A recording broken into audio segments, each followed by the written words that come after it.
Hello and welcome back to ConTinual. In this episode of the Panel Room, we're going to be talking about writing with characters in the public domain.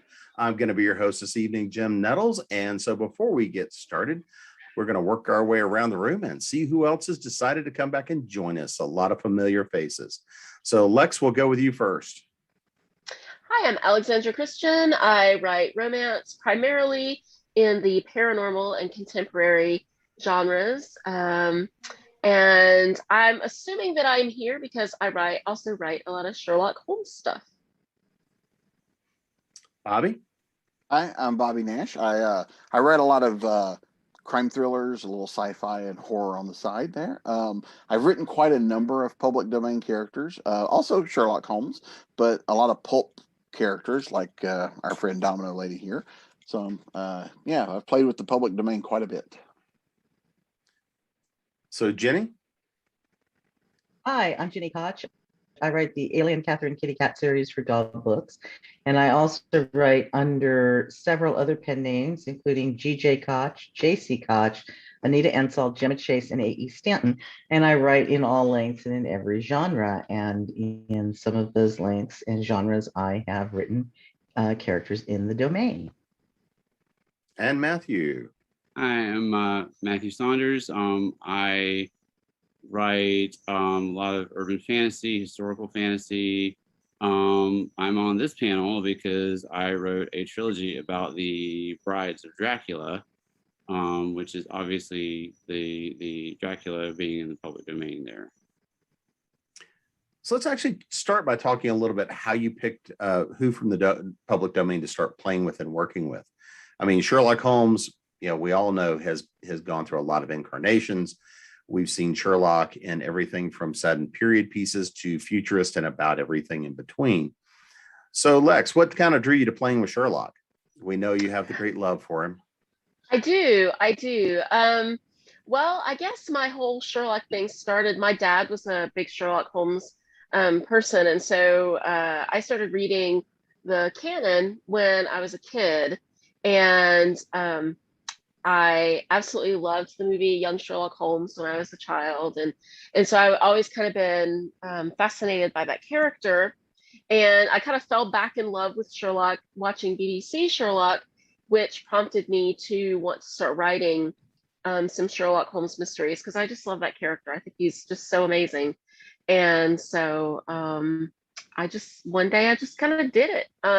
My first attempt was a short story that eventually came out in the Curious Incidents anthology for Book of Memoirs Press, and it is a absolutely futuristic. I call it Sherbot because it's about Sherlock Holmes as a futuristic cyborg. But then I've also written romance because I was interested in what would happen if Sherlock Holmes got laid. So I like putting that particular character in situations that he might not normally be in. So that's kind of where my interest in Holmes is at this point. Okay. Well, Bobby, you've played with a lot of different public domain characters, including Domino behind you. How do you pick which public domain characters you want to work with? In most of the instances where I've done it, it's been where the publisher has said, hey, we're going to do this. This character, you want to write something. That's how I had never heard of Domino Lady when I was hired to write her. So I went and tracked down. She's only appeared in 6 stories in her original incarnation. So I tracked those down. Thankfully, there were reprints out there. Read them, kind of just fell in love with the character and hit the ground running. And so I've been writing her off and on for a publisher for several years. But others have just been, we're wanting to do this, especially with the pulp anthologies. We want to do a Secret Agent X book, or whatever. They just pick a character. On my own, probably things like, some of the biggies, you play with Sherlock Holmes or Dracula or, characters like that. Just, because I think at one point we've all said, I've got a Sherlock Holmes story in me, or, I've always wanted to write Dracula. And so you do it. But for the most part, it's usually, someone comes to me and says, we want to do this. So what about you, Jenny? Well, like everybody else, I also write Holmes, huge Holmes fan, and my Holmes that I've done so far has been similar to Bobby. I was invited into anthologies and was able to do my version of Holmes where I've made my Holmes a woman. Her Watson is male. They do not have a romantic relationship. They're in present day Los Angeles. So that was fun. I've always struggled with public domain because I feel guilty about it. I don't always know how. I really do. I mean, I could put, would Conan Doyle be so proud of us, or would he want to slap us all down and say, don't ever touch my character again? I don't know. I do, however, know that Lovecraft was like, everybody can play in my sandbox. So I write a tremendous amount of Lovecraftian fiction because I don't feel guilty at all. I know he did me, so I never feel guilty about it. And I get over the guilt because I love the characters and I want to do it, but it makes it a little easier for me because anything Cthulhu like, anything from mythos, Lovecraft wanted everyone to write in it. He invited people. It was like, I've created this, everybody play in my sandbox. And so most of my domain tends to center around the mythos because, again, I don't feel guilty. Note that I've gotten over the guilt by writing Sherlock Holmes with great joy and enjoyment, but that guilt is still there, and it's a Jewish thing, I guess. But we're loaded with guilt, but it just, to me, that's the joy of when an author says, yes, I think it's great, or an author invites other people in to write stories in their universe. I think that's really wonderful because it's also kind of rare. And so I love writing different mythos. Most of that I write is J.C. Koch because that's the name I write horror under. And I've done just a tremendous number of settings. I usually don't do the same characters twice, mostly because they're usually dead. But I really love the mythos for the freedom from guilt that it gives me to write in. What about you, Matthew? So Dracula is my favorite classic novel. I love it because it works on, it's classic creepy horror, classic gothic horror. It works on so many other levels as social commentary. It's just, I just really love the novel, and I'm also a huge history geek of that region, especially the Balkan region. I love reading about the history of that area. And there have been so many adaptations of Dracula in movies and television and plays and things like that, and they all don't really, even the novel itself doesn't really, give the brides that the three creepy women you meet in the castle, they don't really go into them very much, except for the movie Van Helsing, which is not a good movie in my opinion. But the thing it did was it's a fun movie. It's not awesome. Oh, it was awful. Gave me a 3-day migraine. The thing it did though was it elevated the brides of Dracula into main characters, and that's kind of what intrigued me about it. Is that if you look at the costuming and things like that, they're all dressed differently as if they're from different time periods, different cultures and things like that, which is like, well, he's a 400-year-old vampire. Who says these three women are from the same time period? Who says they're from the same culture? That area is such a crossroads of cultures anyway. And so that just got me into thinking of where did these women come from? Who are they? What are their names? How did they meet Dracula? Why did he pick them? And so that got me kind of started on the journey of writing those books about each one of them and their origins. Well, let's sort of start going down the rabbit hole. Bobby, you talked a little bit about when you discovered Domino, picking up the original 6 you could find, falling in love with the character. So how do you go about research? I mean, if you're playing with somebody else's story and somebody else's character, you can do a lot to adapt them. I mean, we've seen a lot of that, especially with Sherlock Holmes, but there's still a core set that you've got to be dealing with, or it's not that character.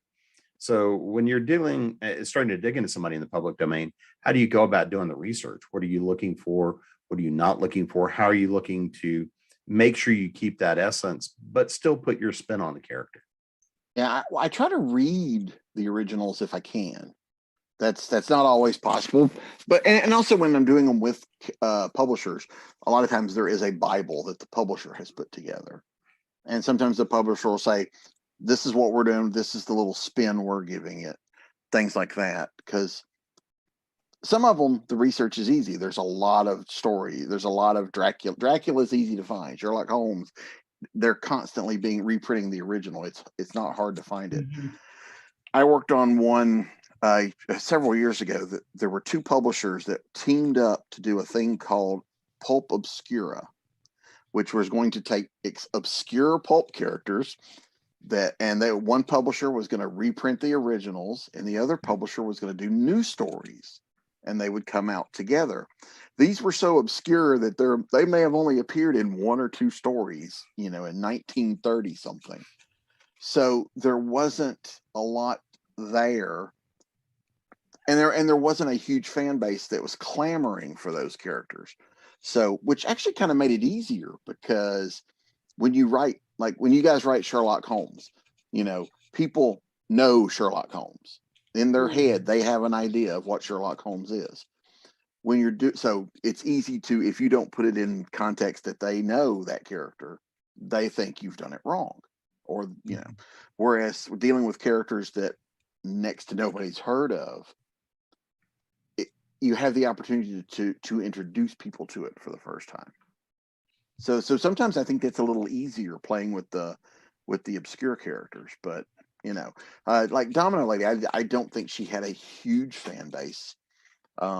She's obviously grown over the years. I think right now there's currently like 4 publishers doing Domino Lady stories. So obviously her popularity has grown as more people have gotten to know the character, but yeah, mostly it's just going back and reading, trying not to add on things that other people that are doing what I'm doing have done.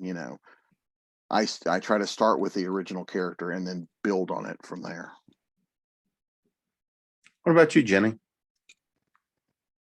Well, like Bobby, I've read Sherlock Holmes since I was 7. When I was younger, I used to reread it every year. That was my go-to. And in the case of the mythos, I've read a lot of Lovecraft, and they're both, like Bobby said, it's really easy to research. I mean, their Wikipedia pages, their fandom pages, their wikis, there's everything. So doing the big guys is great. I don't know how this counts. I use a lot of real people in a couple of my series. I have an Old West series, Legend of Belladonna, and I use real people from that. So I've done tremendous amount of research about these people and could they be where I'm saying they are at the time they are. And then for my Necropolis Enforcement Files series, as long as they're dead, I feel I can use them.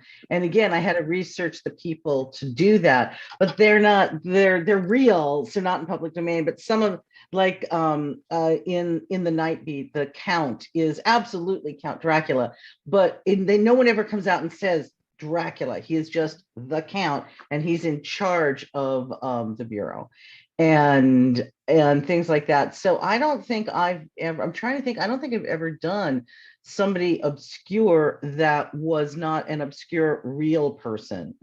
So I haven't done what Bobby has, and going back and getting a character that existed, someone else created, but nobody really knows anymore. I don't think I've done that. And honestly, while Bobby was talking, I'm like, ooh, that sounds so fun. I need to now find some obscure character, right? Yeah. So it sounded great. Yeah, because some of these characters that you have written them on, like, well, I tell the publisher, well, send me what you've got. And they send me one like 6-page story, and I'm like, that's it? It's like a new character. That's all. That's all. Yeah. But now, Right. just So a it's quick, like someone gave you an outline and you get to have fun with it. yeah. But Mhm. also, like, aren't historical characters considered technically public domain? Like, if you write a Wyatt Earp story, like Wyatt Earp is considered like He's in free here. game. Yes. Yeah. So Yes, he is. So, but one of the things, the Legend of Belladonna, that's a historical novel set in the Old West, which I ended up becoming an Old West expert over the years it took me of research to do all that. And one of the things with historical, it's the same thing as Sherlock Holmes. I think you said it. We have to make sure that we've given the essence of Holmes and Watson and whoever, so that readers say, oh, okay, it's this version of Holmes, versus if I say that Wyatt Earp was in a town in a year and he was nowhere near that town in that year, the historical readers pile on you because they're looking for reasons and you never want to give them to them. So yes, so I do kind of feel like I'm using a tremendous number of real people, both in the Legend of Belladonna series and in the Necropolis Enforcement Files series. So many. So Matthew, I know you've done a lot of research on not only the brides themselves and on Dracula, but even just the region, the history. So how'd you go about that? Yeah, I mean, I came in with a lot of knowledge of the region, like I said, because I even wrote my senior thesis in college on Balkan history. But Dracula is one of the interesting things because people come with expectations. We sort of have the canon rules of vampires that people know and work with. But when you go back and you read the original Dracula, one of the things that I did was that, in the original Dracula, sunlight does not kill him. He is weak during the day. He doesn't have his powers during the day. He's vulnerable, but sunlight does not kill him.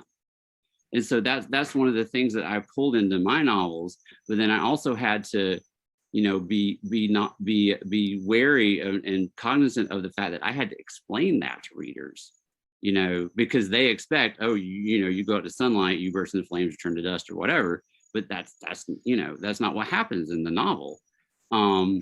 So, and then there's all kinds of vampire lore and it's all different, so I kind of cherry picked what I wanted. And you just have to, when you're dealing with vampires and Dracula in particular, you just have to, when you're writing, make sure that any kind of deviation from what people expect, what people think they know about vampires, you have to explain it. And so that was one of the things that I dealt with. Like I said, with the brides, there's not a lot of information in the novel itself about who they are other than what they look like. Two of them have dark hair, one of them's blonde. So when I was going through it, I made one of them Turkish, one of them Albanian. So those are the two dark-haired ones, and the blonde one is English.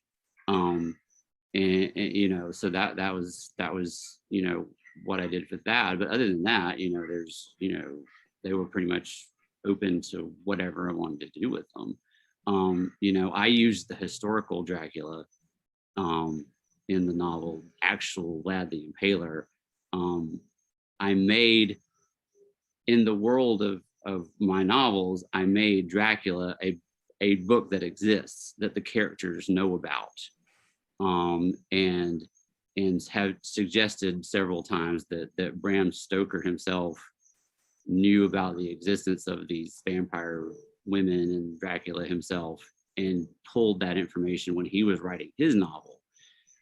So that gave me a little more free reign because there's a modern day story that kind of connects the three books together, and the brides are very much active in the modern day. Whereas if you read the novel, spoiler for a 125-year-old book, they get staked by Van Helsing at the end.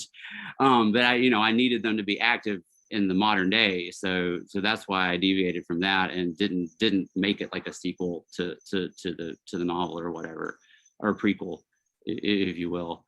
But yeah, I mean that was kind of what I ran up against is it with Dracula, it's the opposite of what Bobby was talking about. There's so many expectations about, vampires and Dracula in particular, that any kind of deviation you have to explain, basically.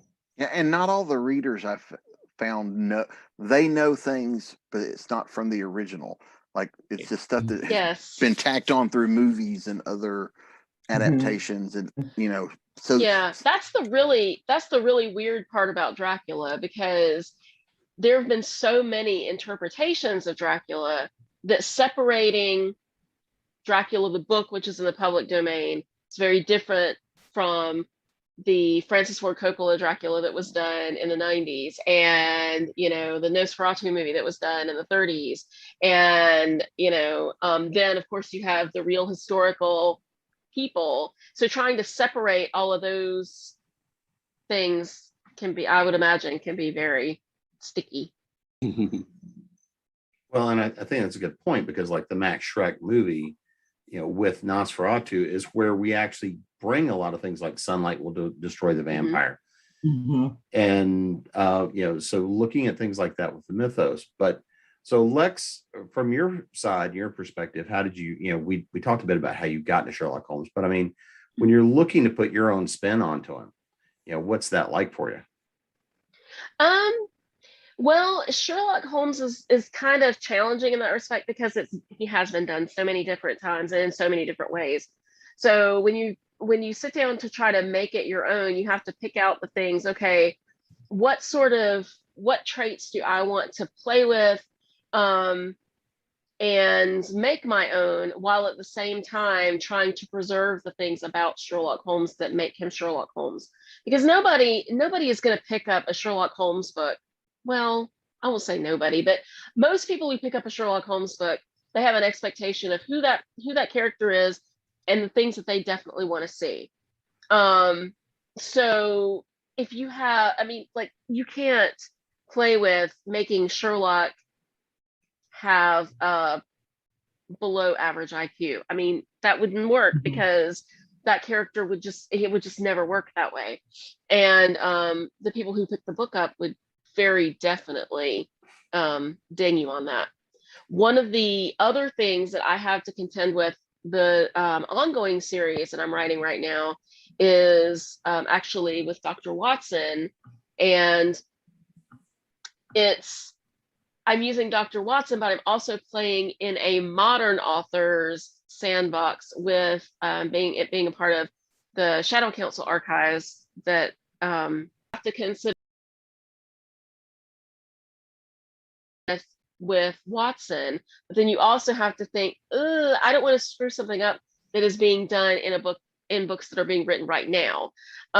So that part is really is kind of hard to contend with. And the only way that I've been able to combat that is just, I've read the Harker books, and I just kind of have to make my own concentrated story. I don't let any of my people be dependent on something in one of the other books. That's the only way I can keep it straight. But when you're getting ready to sit down and do a Sherlock Holmes mystery, I would recommend to anybody that, of course, you have to read the original canon, and you definitely want to make sure that you have the voice right. There's a certain rhythm, particularly in dialogue with Sherlock, that you want to make sure that you follow, because if you don't, it's not going to sound right. But there are ways of playing with that without taking out the things that people love about the stories. One thing that I found, and I'm sure that others that have written Sherlock Holmes have done, that's different than the canon, is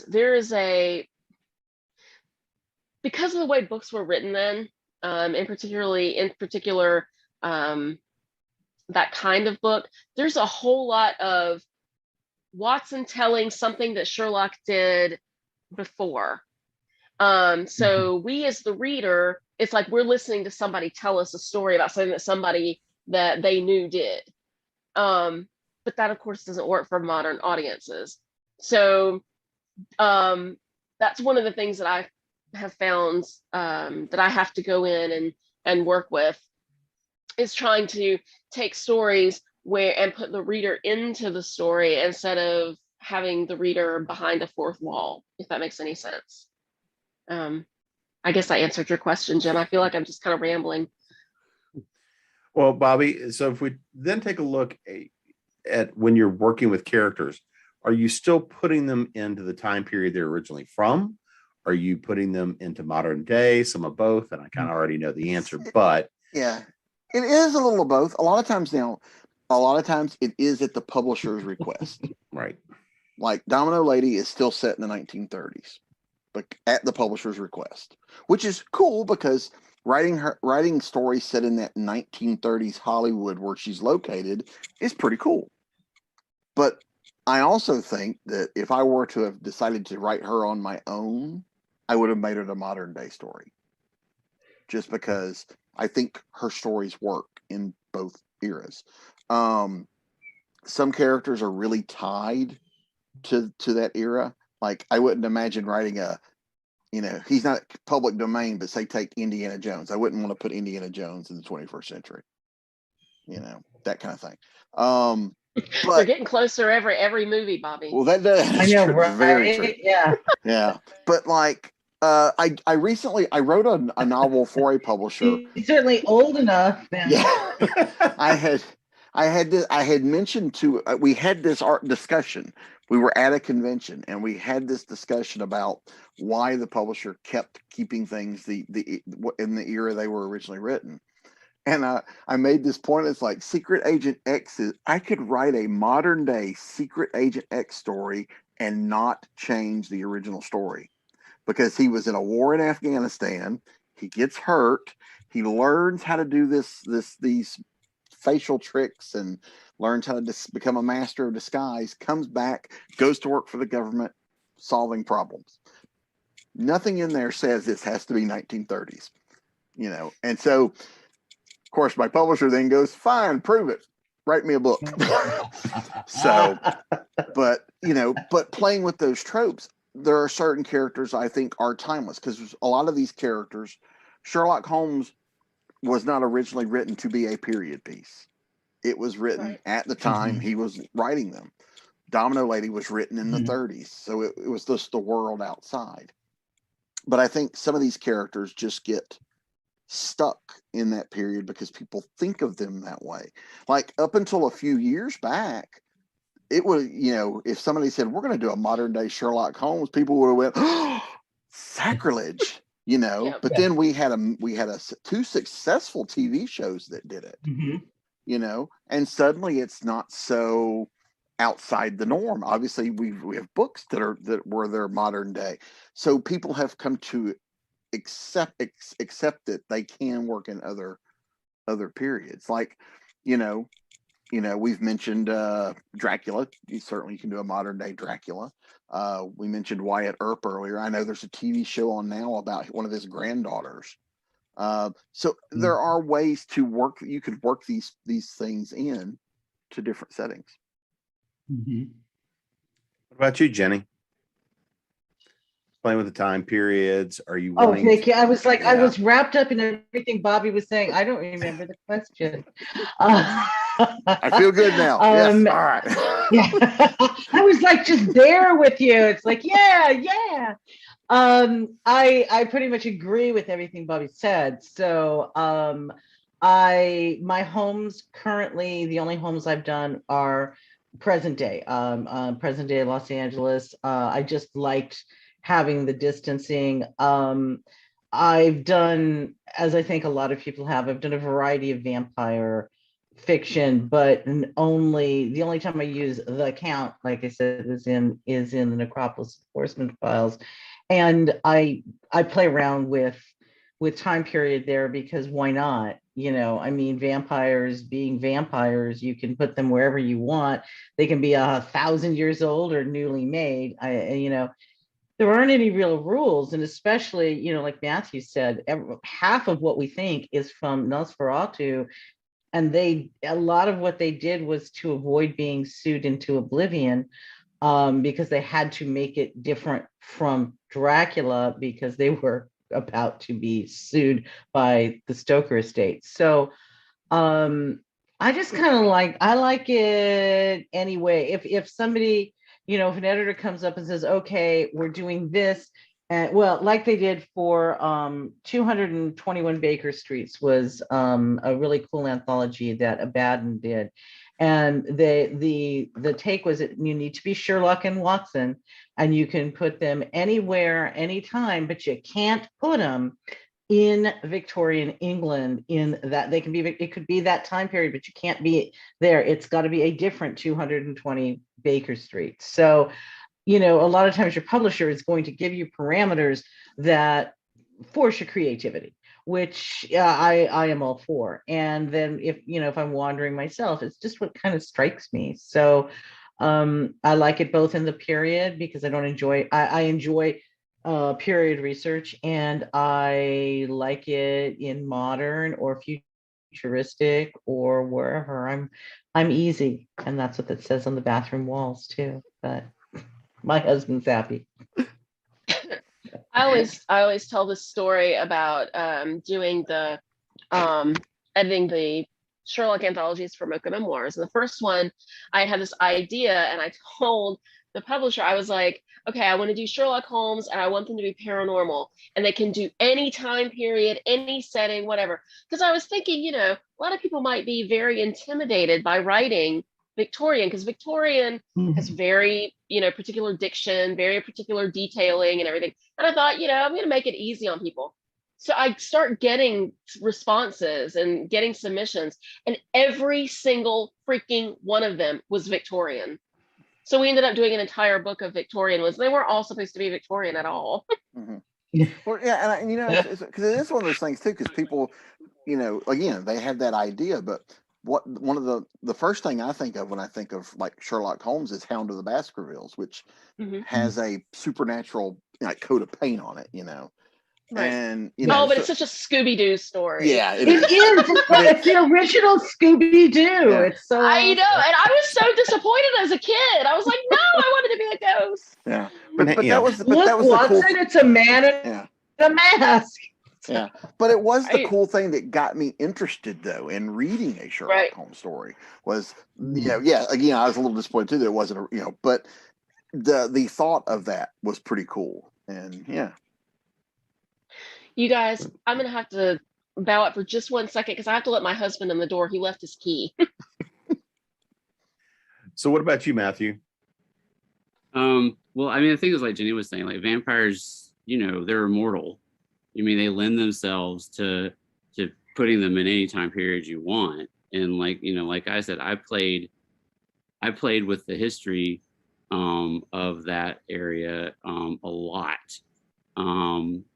And covered, everything from the time period when Vlad the Impaler was alive actually in the 1460s and 70s to the modern day, in those three books. And, I think the closest they got was the Third Bride was actually in the Victorian era. That story takes place in 1878. Dracula was actually written in 1897, or published in 1897. And so, that's the closest I got to the actual time period of the book, but it was really for story reasons rather than, I wanted to keep it in the time period because I was, it was like working with real history, and there was, there were things in Europe and going on at the time that played into the kind of story I wanted to write, some historical events with wars and conferences and treaties and things that played into the story. And so that's why I chose that time period for that third book. But so with Dracula, I don't see any reason to stay, in the Victorian era, other than the original book, like I said, had so much, it's such a commentary on the society at the time, when you really get into it, and that's part of what's so intriguing to me. But again, I think that with vampires, you can do that. You can make it a social commentary on any time period you're writing about. So I had fun playing with the time. Well, let's talk a little bit about that. So if we talk about using character as social commentary, if we talk about even just setting the character, the influence on character, because we've actually talked about and talked around it a bit, where the time period can or may not really have that much influence on the character and the story and who they are. So Jenny, let's actually pick up with you there. First of all, kind of looking at it from a perspective of looking at your Sherlock Holmes set in a modern day, played against Lex, which is kind of all over the place, or looking at Matthew writing in present day. So if we look at taking a character written for a particular period of time, the traits they have, the tropes they play, all the things that make them that person, that character that we're working with. If you're bringing them and setting them in another time frame, another place in time, how does that really then reflect that person and that character set in that new time period? Because we all know that there's still a degree there of we reflect the times we're in. We reflect the times that we live in. We reflect the times, and the characters reflect the times they're written in. So for you, bringing these characters to the modern day, what does that mean for you to inform the character, change their personality, potentially work with the traits, work with how they work? What does that mean for you? Well, I think that's a great question, by the way. And one of the things with my Sherlock, she is acerbic, but in a more playful way. She knows she's the smartest person in the room. She doesn't feel the need to lord it over everybody, because it's a given. And she has a very good relationship with their landlady. Mrs. Hudson actually owns a duplex in Santa Monica, and the first case where Watson meets Sherlock, he's going to lose his job from everything that's happened, and she offers him partnership, and they're moving into the 221B of Mrs. Hudson's duplex, and she's very, very tight with Mrs. Hudson. There is no very, very protective of Watson. He is a war veteran and a doctor, and because my conceit is he went to Oxford for medical school. It's a family tradition, and so to her, he's the only person that speaks properly, especially in Los Angeles, and she just enjoys having someone using proper English. But I didn't want to delve into drug addiction. I think it's covered very well by Elementary. But we do know that Holmes always has to have something that that Watson doesn't care for, that the Holmes character uses as a way of creativity and escape. And so for mine, I gave her a reality TV addiction. She records every reality TV show and watches them, and she feels, and she's proven right time and time again, that by doing this, she's really learning, because she knows that they're somewhat scripted, but they're also somewhat unscripted. And she's aware that if the many times that the producers say, "Oh, you're the villain," it's because they've identified that person makes a very good villain, and so forth. So that's her addiction, and Watson can't stand it. And so that's kind of how I modernized them. They have a different, she's a little breezier than the original Holmes, but I mean, he could be quite puckish when he wanted to be. And it's more, again, it's more, you want the essence of Holmes. What made that character stand out is it's the startling intelligence, but it's also the relatability with Watson. The friendship with Watson, to me, is an intricate part of Holmes. With no Watson, there is no Holmes. He needs Watson for humanization in any variation. Holmes needs Watson. Watson not only to tell the stories, but because of the humanity that character ensures Holmes always keeps in mind. So that's, I think I answered the question, but I'm not going to swear to it. So what about you, Matthew? I mean, if we look back and talk about you bringing vampires to the modern world, but and especially these that were your characters and how you brought them forward, you know, referencing the fact that there is a Dracula book that they, or in films and all the rest of this they can point to and kind of laugh. You know, what does this mean for you? How you're informing these characters and the time period they're in, especially knowing that to a certain extent they're kind of breaking the fourth wall. Well, in my books, one of the big themes that I've played with a lot was the idea of history repeating itself. You know, my main character in the modern day story I was mentioning is a history professor who has stumbled upon, you know, the fact that these vampires actually exist, and you know, can't resist the fact that suddenly he has eyewitnesses to history. You know, things that he could only read about before. He can actually talk to someone who actually saw it. And so it was, you know, that was something I wanted to really get into. The modern day story, you know, I guess technically is historical fiction now too, because it's set in 1999. You know, it was very soon after the Yugoslav Civil War. The fighting in Kosovo, which was kind of the last phase of that, was just months prior to when the events of the modern day story are set. And so the scars of that war were still very prominent all over that area. You know, a lot of the action in the modern day is set in the former Yugoslavia, and you know, the characters are witnessing the destruction that occurred. You know, pretty much the whole modern day. The book two, the whole modern day part is set in Sarajevo, which was, you know, mostly just leveled.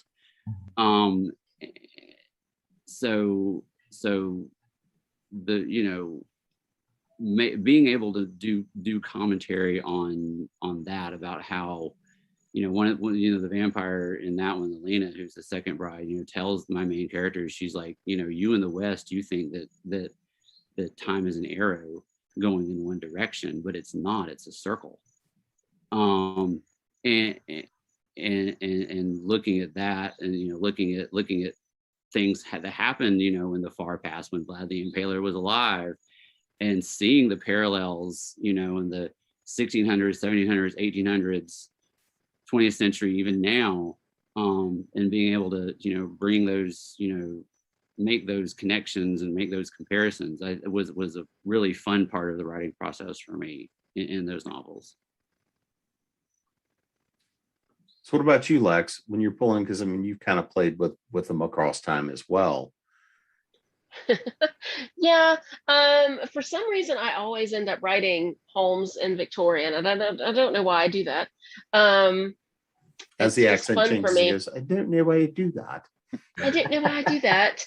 I always, but I did write one. It was a post-apocalyptic, futuristic, cyberpunk story, just because I love that genre, and I thought it would be interesting for Sherlock to just be a brain, because at the beginning of the story, all he is a brain that's being put into a robot, and him figuring out, you know, what's going on here, where am I, you know, I have these memories, but my awareness is strange, and the whole story is just him figuring that stuff out. And I always thought I would like to go back and write a novel instead of just the story, because the story is basically just a moment in time for that.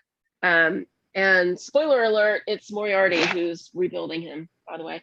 But yeah, usually I write Holmes in just Victorian. It was funny. Jenny was talking about the drug use thing, and I always think it's hilarious that people zero in on the drug use with Sherlock Holmes. Sherlock Holmes's drug use in the time that Conan Doyle wrote those stories was not a big deal at all. Like, it was not, it was just a thing. I mean, it was not any more offensive, socially unacceptable than smoking a cigarette. You know, it was very, very common. And they make a little bit of noise about it in canon, about how Watson tells him it's not good for you, you need to quit doing that. But it's not like a major thing in the stories. It's not like a major character flaw. And I think it's really funny when people from our times, where we are, you know, we're all kids who were born in the just say no era, you know, war on drugs, you know, being a big deal. And so consequently, people from our time who are writing Sherlock Holmes stories, even Victorian Sherlock Holmes stories, continue to make that this big hairy deal, like he might be in the 21st century. But yeah, it really wasn't that big of a deal in the Victorian era, the amount of drugs that he was using. I mean, because it was like barely anything. Certainly not by our standards would it be. But if you leave that out, people get very upset. People love Sherlock as a drug addict. They love that. And I'm not really sure why that is. I'm not really sure what that says about us as a society. Yeah. Yeah. It's the one thing but he's not it's like perfect. that's It's a weakness. Yeah, it's well, a weakness. yeah, but you could do that in so many other ways, you know. Like Jenny was talking about doing with the reality TV shows. I mean, you know, you could do it with any other thing, but everybody zeroes in on the drug use as it being almost kind of a sexy thing. In the BBC Sherlock show, originally they were going to deal with that with cigarette smoking and, you know, everything. It was a 3-patch problem because he was wearing nicotine patches, which I can tell you from my husband using nicotine patches, it did not help his brain work that much. But people were they liked that aspect, but they wanted more, and so they started making it more of a big deal. And you know, suddenly there's the big issue. Well, is Sherlock using drugs or is he not using drugs? Is he hiding drugs in the apartment or is he not hiding drugs in the apartment? And of course, then by the last season, you know, he's like, we're finding him in a drug house. So it's just, I just, that always fascinated me, how we kind of zero in on that. That's kind of like the sunlight thing Mike Matthew was mentioning earlier. Mm-hmm. You know, it's something that everybody knows, but it's not necessarily from the original. With doing the pulp stuff, right. Yeah, with doing the pulp stuff, with so many of that set around the war era, we also there were a lot of talks about there's a lot of things we had to not do. I mean, there's a lot of racism in the old pulps. Oh man, it's So there's a lot of that you have to go, okay, we realize we're writing these in the 21st century for a 21st century audience. So we we're not copying, the exact way they wrote. There are things we do with a modern sensibility. And that's certainly one of them. Oh, and that definitely goes for Victorian stuff too. I mean, Jenny, you were talking about doing the Cthulhu stuff and with the Lovecraftian stuff. And I mean, God, some of that's, if you read the old stuff, you're reading it now, and you're like, oh my God, they said that like in public. Yeah. Racism, sexism. Right. Yeah. Oh my God. Women were treated casually in public. Oh yeah. Oh yeah. So, but that's just a given of the day. But that is something that you cannot sit there and go, oh, but I'm being true to the character. It's like, yeah, that's great. But the people you're writing for 200 years past that or 150 years past that, and perhaps you should not be perpetuating these horrific, inaccurate stereotypes. Yeah. Right. Well, and that's really kind of the last big piece I want to talk about is when we're bringing these characters and trying to keep character and traits and that core personality, but yet we're still trying to write this for a modern audience.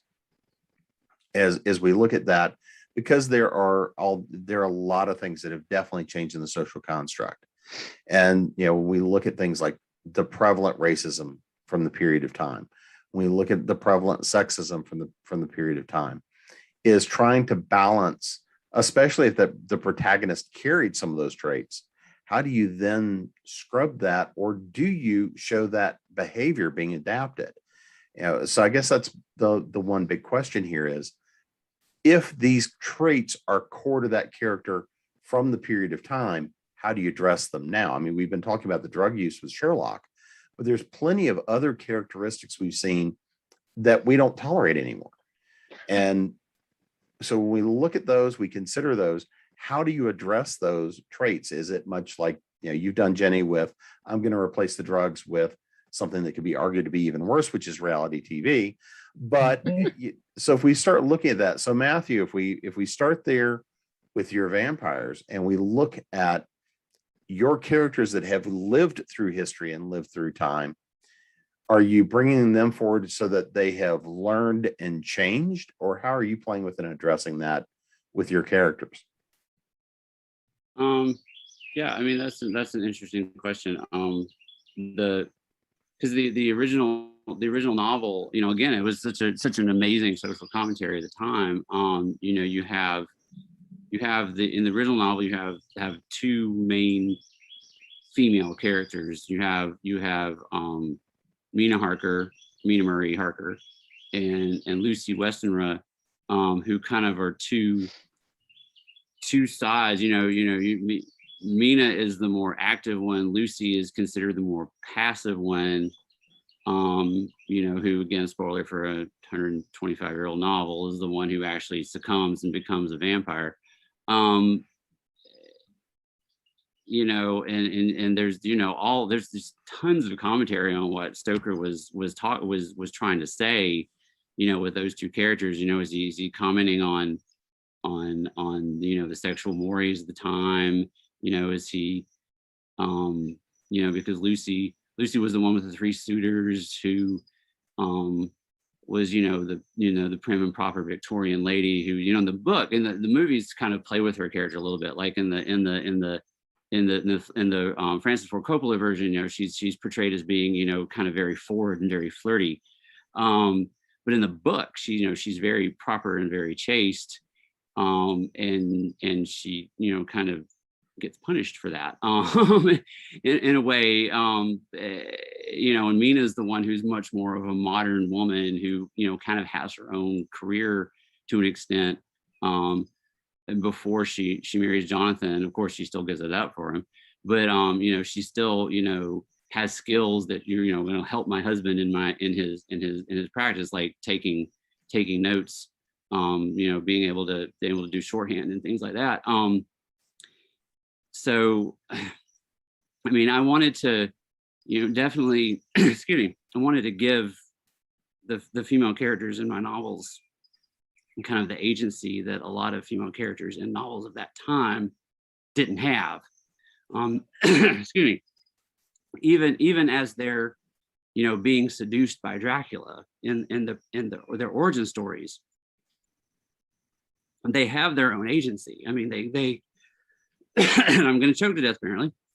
They're going into that relationship with him, not necessarily knowing the end result of that relationship is going to be bad for them, but they go into it willingly, knowing that this relationship is I'm going to a relationship with someone who is a monster, but they choose that. And so I kind of tried to make sure that all of my female characters had some kind of agency that female characters at the time didn't have. And as far as and that is, the racism is because we don't necessarily think of it as racism now, but there was a definite divide at the time between Eastern Europe and Western Europe. You know, we see, you know, Europeans as just being all white now, but there was a very definite difference between if you were from France or Great Britain or Germany versus Poland or Greece or Romania or one of those places at the time, and that's something that the novel plays with too. You know, and I kind of try to address that a little bit with the third bride, because she's British, and bringing in characters who she you know definitely has preconceived notions about, but having to still deal with those characters as kind of, you know, working with them in trying to because in her story, you know, there's a murder mystery that has to do, you know, with the possible existence of vampires, all the while, you know, she's still courting this relationship with Dracula. And she has to work with people who are from Eastern Europe, who are kind of in the same area at the time and as peers, and she has to deal with, you know, her ideas of who those people are. So it's kind of what I tried to you know update that. How aware are they of their past and their context of that past for them? I mean, because, you know, obviously if you've quote unquote unlived that long, you're going to still change. You're still going to develop. You're still going to morph through time to fit into society, or you're not. So do they acknowledge their past, their life at that period of time, and a difference to now? It is interesting in a way, like especially with the three brides, you know, they kind of develop their own sort of code of conduct as they, you know, quote unquote age. You know, they very quickly realize that their otherness, and that they're, you know, something not quite human, and that they don't necessarily have to play by human rules. And they all three use that to their advantage in different ways. You know, I think with the third bride, Elizabeth, who's the British one, I think being British, being from a privileged position, she did not learn those lessons well. You know, she's the one who still wants to kind of lord over those people she considers less than herself. You know, because it kind of comes from their own upbringing. So Elena, who is the second bride, is a peasant. You know, at the beginning, she's an Albanian peasant at the beginning of her novel, so she knows what it's like to be on the bottom. And she, so she, when she becomes a vampire, she's like, I'm just gonna do my own thing. I don't want to dominate anyone, but I don't want anyone to dominate me. I'm gonna, you know, I have my own rules I'm gonna follow in how I unlive. But you know, so you know, again, where they come from informs where they I guess wind up. So, you know, so some of them learn lessons and some of them don't. What about you, Lex? I in my Sherlock Holmes novella Chasing the Dragon, the heroine is Chinese, and she is working in a tea house, and in her first big conversation with Holmes, she basically calls him out for basically calls the English out for their you know, they're so nice on the surface, but they're really just racist pieces of crap. So she kind of so I mean, I guess I kind of dealt with it really explicitly, because she, you know, she's very insulted by this idea. Number one, she's very insulted by this idea that Holmes feels like he has to rush to her rescue, because he's an English gentleman. That's what they do. And that really pisses her off like 2 or 3 different times in the story because he keeps doing it. Um, and because she's very keen to save herself. But then she's also in a position where, one, she's being exploited by someone of her own gender. She's being exploited by someone of her own race.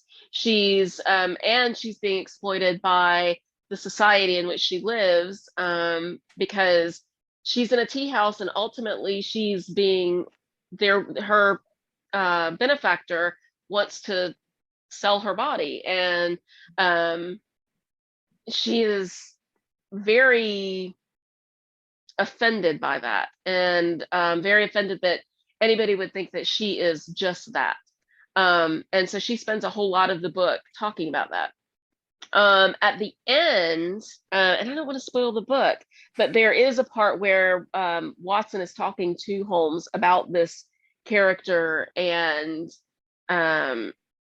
this idea that Holmes has this relationship with her, but he is not allowed to have this relationship with her in the open.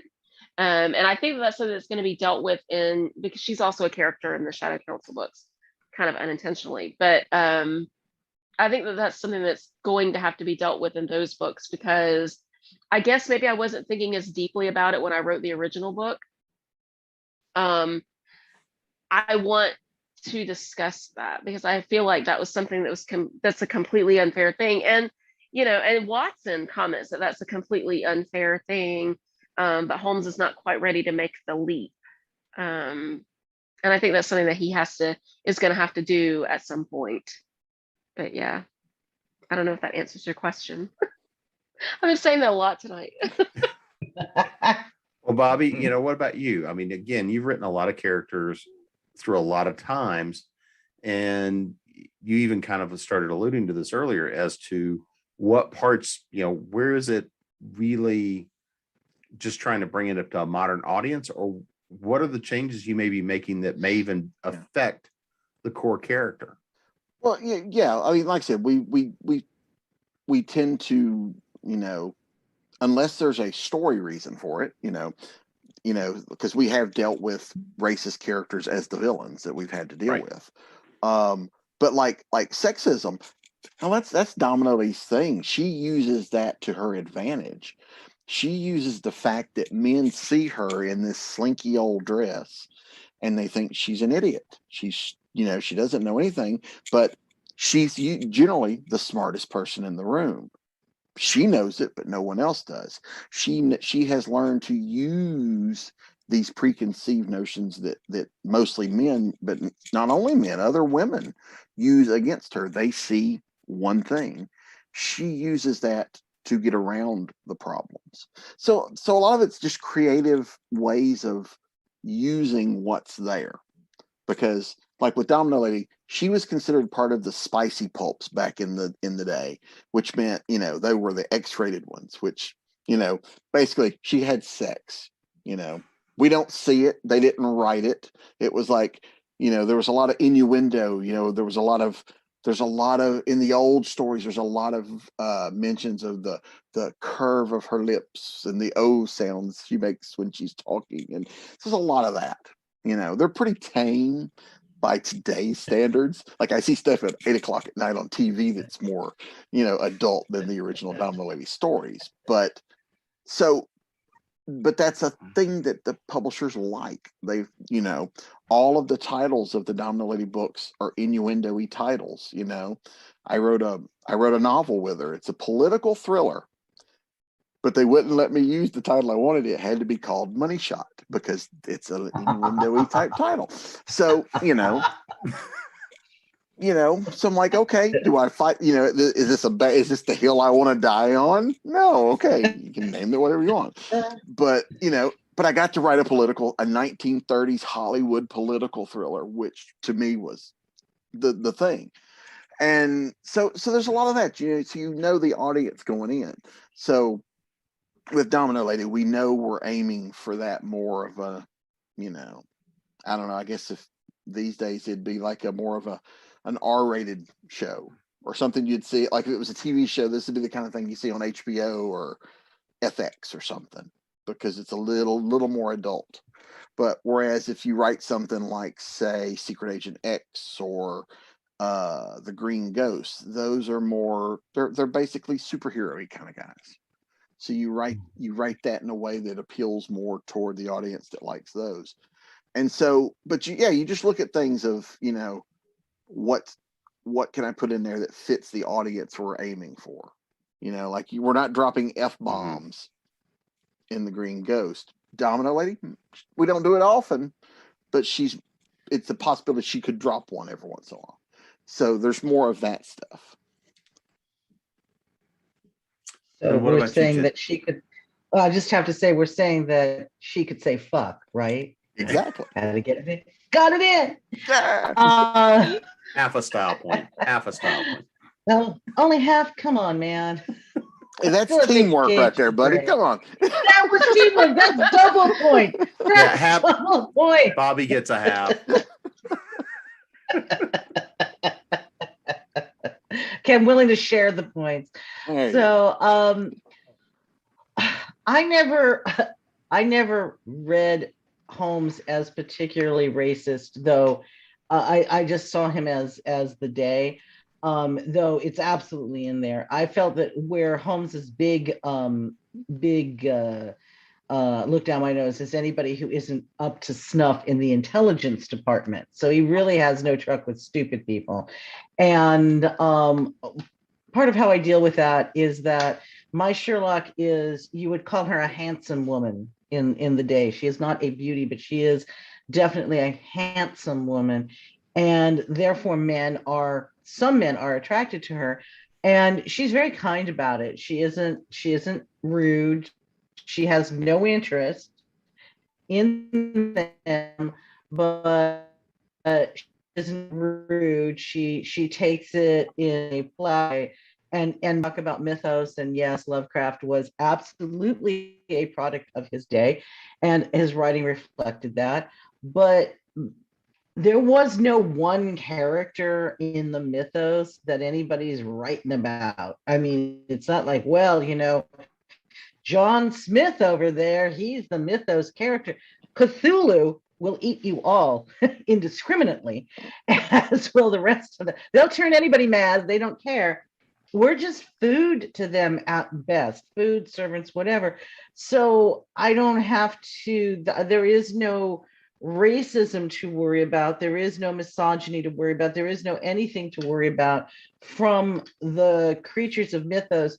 You're all fodder to them. So it's really more, I get to give horrible people their comeuppance. I get to use it to show how everyone's a monster, not just the monsters, how maybe the monsters are actually better people than the humans and things like that. So I get to use most of my mythos stories as a way to look at our human failings.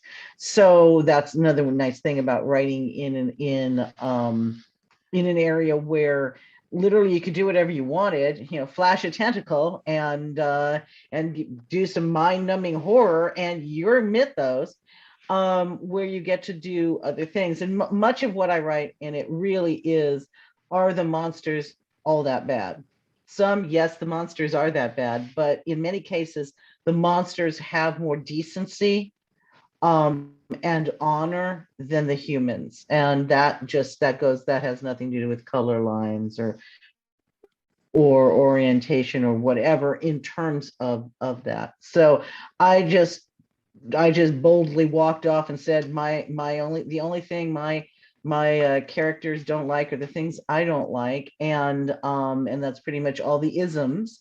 And like I said with Sherlock, nope, she's a woman. She'll deal with some misogyny and she'll snicker quietly at it, but she has bigger fish to fry and fries them well enough that the people that matter don't like, oh, you're just a woman, and that's that's what worries her. Nothing really worries her other than will Watson get into an inadvised relationship that she will have to somehow rescue him out of. So Well, stop falling for the bad guy. Well, I think that sticking a fork in the fish and we're done. So I want to thank everybody for coming to hang out this evening and coming in to talk about playing with character, and especially about working with characters from the public domain. So if everybody can remind everybody where we can find you and your work. So Lex, we'll go first with you. You can find me. I'm always on Facebook. I'm on Twitter. I don't like Twitter very much though, so I don't talk very much on there. And I am desperately trying to become a TikTok person. I guess I just don't like taking that many videos of myself, but I'm trying. But you can definitely find me at on Facebook. My website is under construction, alexandrachristian.com, but it will be up eventually as soon as my web mistress finishes. And yeah, that's me. Come see me. Bobby? BobbyNash.com is my website. You can find anything from there. I've got a few different sites and places. I'm all over social media. I'm author Bobby Nash on Facebook. I'm at Bobby Nash on Twitter, and I'm Bobby Nash Writes on Instagram. And I also am not very good at TikTok either, but it's on my list of things to try. Jenny? www.gdkoch.com. My website is undergoing an overhaul, but it is still working. So the thing that's really behind is my my list of books, my bibliography, but everything else you can still find me. I'm very active on, much more active than I probably should be on Facebook. I have 2 author pages on there as well as just Ginny Koch, Ginny Koch Hairspray and Rock and Roll, and author Ginny Koch. I'm also on Twitter at Ginny Koch, no space, and I'm on Pinterest, and I supposedly I'm on Instagram. I cannot figure out how to make it work, and I refuse to do TikTok because I know the rabbit hole that will be in my life. So, but you can find me on all social media. I'm also email responsive, so and you can find that from my website. And Matthew? jmsaunders.com is my website. If you scroll down to the bottom, there's links there to all of my social media, Facebook, Twitter, Instagram, and also links to finding all my books there as well. And I've been your host, Jim Nettles. You can find me at jamespnettles.com, authoressentials.net, and of course your ConTinual convention. And I do show up on Facebook and occasionally on the hive of scum and villainy that is Twitter. A few other places as well. I want to thank everybody for coming and hanging out with us this evening, and we will see you next time on ConTinual. Bye.